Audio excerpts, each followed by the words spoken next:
rwasanze yari yasabiwe n'ubushinjacyaha igihano cy'imyaka 16 n'ihazabu ya miliyoni 2, ariko uyu mwanya ubu tuvugana izi saha urukiko rwamugabanyirije igihano akatirwa gufungwa imyaka 5 n'ihazabu ya miliyoni 2, ndetse kandi akanishyura amagarama y'urukiko angana n'ibihumbi 40.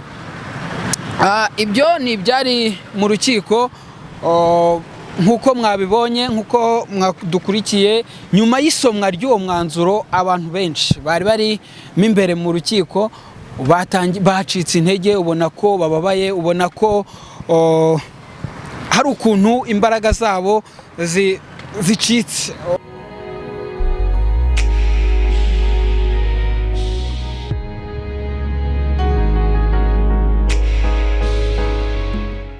Yes, ndongenda gusuje kandi nguhaye ikaze wowe wahisemo gukurikirana ibiganiro byacu umunsi ku munsi. Nongeye kugushimira wakoze subscribe, nawe utarakora subscribe kandeho kugira ngo ibiganiro byacu bijye bikugeraho umunsi ku munsi. Nkuko twari twabibasezeranyije mu rubanza rwa mbere twari twagiyemo rwa Titi Thierry, Ishimwe Thierry wamenyekanye nka Titi Brown, twe twabasezeranyije ko turi bujye gukurikirana isomwa ry'urubanza rwa Prince Kid cyangwa rwa Ishimwe Dieudonné. Ubu ngubu izi saha ku isaha ya saa 8:30 isomwa ry'urubanza rirarangiye. Reka nyuremo gakeya uko isomwa ry'urubanza ryagenze, ubundi mbabwire umwanzuro w'urukiko uko nawo wagenze.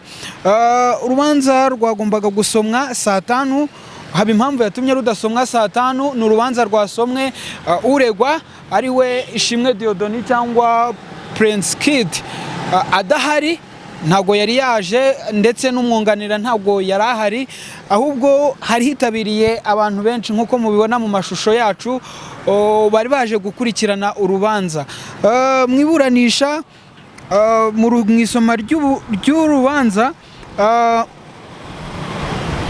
hari harimo babanje gusubiramo ibyaha Ishimwe Dieudonné akurikiranyweho cyangwa yarezwe n'ubushinjacyaha, harimo icyaha cyo gukoresha imibonano mpuzabitsina ku gahato, undi icyaha cyo gusambanya cyangwa gukoresha ishimisha mubiri, undi icyaha cyo guhoza ku nkeke bifitanye isano n'imibonano mpuzabitsina. Icyo cyaha, ibyo ibyaha yabikoze, imiterere y'icyaha guhera muri 2019 kugera 2022 mu bitangazamakuru byatangiye kuvugwa ko umwirushanwa rya Miss Rwanda ryategurwaga na kampani cyangwa kampani yari hagarariwe na Ishimwe Dieudonné ari we Prince Kid, harimo kuvugwamo ibyaha bya ruswa cyangwa ibyaha bya ruswa y'igitsina cyangwa ihohotera muri iryo rushanwa.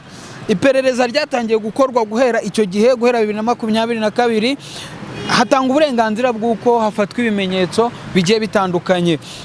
Ababyibuka mu iburanisha rya mbere cyangwa urubanza rwa mbere rwagize Ishimwe Dieudonné umwere, hari harimo ko Ishimwe Dieudonné hagendewe batesheje agaciro imvugo z'abatangabuhamya aribo ba victime bafite amakode akurikira VKF, VMF, VBF, boko ibyo bavuze mu bushinjacyaha ndetse no mu bugenzacyaha, ibyo byari byateshejwe agaciro. Ariko uyu munsi byahawe agaciro, ahubwo inyandiko bakoreye kwa noteri biteshwa agaciro, ntiyahabwa agaciro. Prince Kid iburanishwa ryabaye ku itariki ya 31 nibwo iburanishwa ryabaye cyangwa nibwo yafashwe.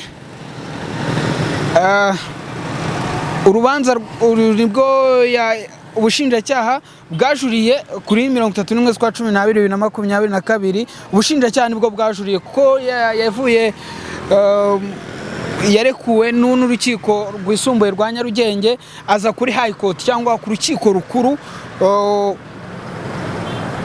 aho urubanza rwaburanishirijwe mu ruhame ku itariki 20 z'ukwezi kwa 4 2023 ibyasuzumwe ku cyaha cyo gukoresha undi mibonano mpuzabitsina.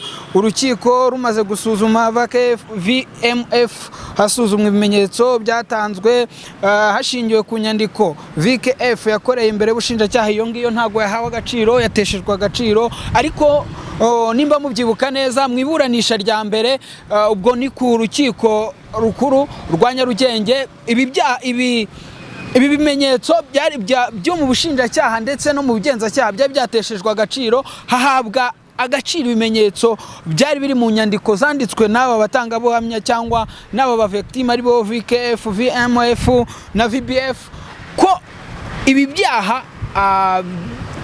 byari byateshejwe agaciro bihagendewe ku magambo y'abatangabuhamya bari bavuze ko batakorewe ibi byaha.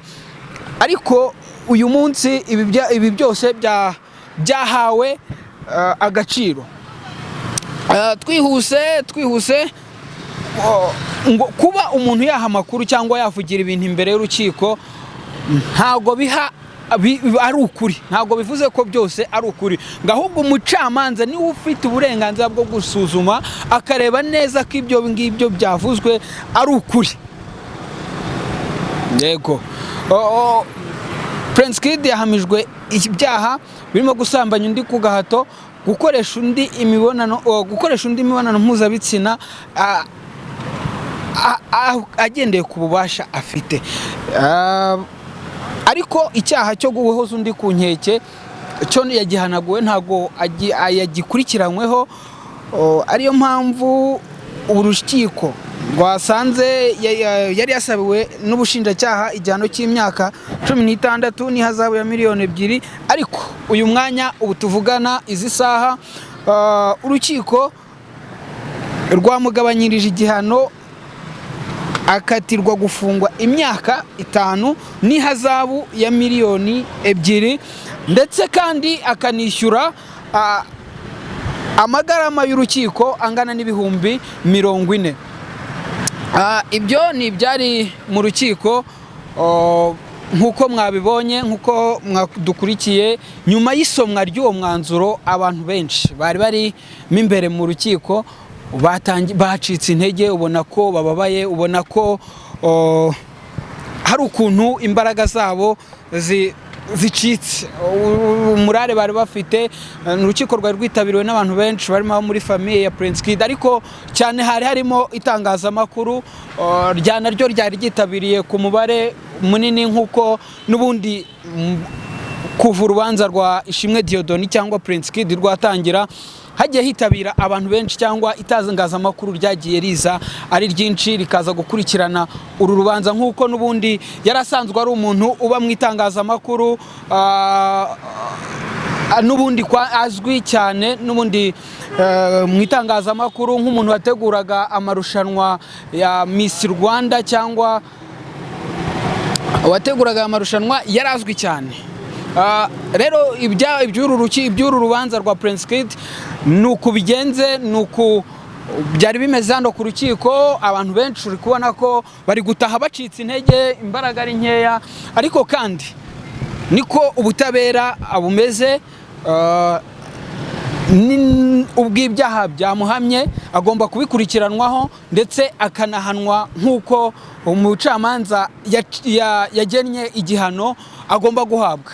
Mwakoze cyane kubana natwe. Ndi Niyitegeka JMV, Pazo ari inyuma ya kamera. Ariko kandi ntimwibagirwe gukora subscribe kugira ngo mujye mukomeza gukurikirana amakuru yacu tubagezaho umunsi ku munsi. Mwakoze cyane, ciao.